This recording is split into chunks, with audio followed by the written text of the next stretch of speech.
नमस्कार शेतकरी बंधूंनो, मी नागरगोजे युवराज welcome seeds प्रतिनिधी. आज आपण आलेलो आहोत फुलगोबी पिकाच्या प्लॉटवर. तर भेटूया शेतकऱ्यांसोबत आणि फुलगोबी पिकाबद्दल त्यांचं काय मत आहे ते त्यांच्या शब्दात या ठिकाणी जाणून घेऊया. दादा नमस्कार, नमस्कार सर. आपलं नाव? मेहरकर मनोज कुमार दिलीप, राहणार दावडी, तालुका अंबाजोगाई. आपला मोबाईल नंबर सांगा दादा. 93 73 89 89 72.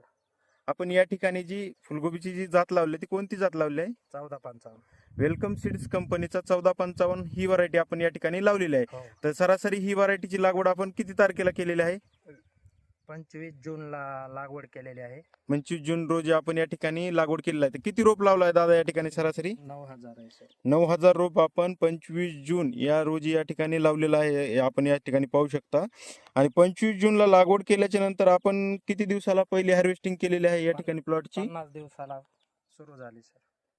लागवड केल्यानंतर 50 दिवसाला आपला पहिली हार्वेस्टिंग या ठिकाणी झालेली आहे. हो. तर कशी वाटली व्हरायटी तुम्हाला दादा? व्हरायटी एकदम चांगली आहे दुसऱ्या व्हरायटीपेक्षा. हां कारण ह्याच्यावर काळे डाग काही येत नाही. करप्याला हां चांगली. करप्यासाठीही सहनशील आहे आणि काळा डाग वगैरे या ठिकाणी काही येत वजन नाही. 500 ते 700 ग्रॅम पर्यंत आहे. वजन या ठिकाणी 500 ते 700 ग्रॅम या ठिकाणी तुम्हाला भेटलेला आहे, कारण प्लॉट हा 50 दिवसातच आपला या ठिकाणी हो. चालू झालेला आहे. हो.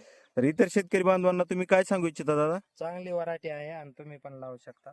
ही व्हरायटी चांगल्या प्रकारची आहे, इतर प्रकारची आहे. शेतकऱ्यांनी लावावी. तुम्ही यावर्षी पहिल्यांदाच ही व्हरायटी लावली का? पहिलीच वेळ आहे. पहिलीच वेळ आहे. हा. तर दादा सध्या बाजारभाव काय भेटत आहेत आपल्याला या ठिकाणी? 25 ते 30 रुपये आहे सर. 25 ते 30 रुपये भाव पण या ठिकाणी भेटत आहेत. आणि गड्ड्याचा कलर कसा वाटला तुम्हाला? एकदम पांढरा शुभ्र आहे. एकदम कलर ही पांढरा शुभ्र आहे, आपण या ठिकाणी पाहू शकतो दादांनो. एकदम पांढरा शुभ्र कलरचा गड्डा या ठिकाणी मिळालेला आहे. तर दादा तुम्ही समाधानी आहात का वेलकम समाधानी सीड्स आहे. 1455 या व्हरायटी बद्दल? हो. तर नक्कीच तुम्ही दुसऱ्या वर्षी लावताना या व्हरायटीला पहिलं प्राधान्य असेल तुमचं. हो. ठीक आहे दादा, धन्यवाद.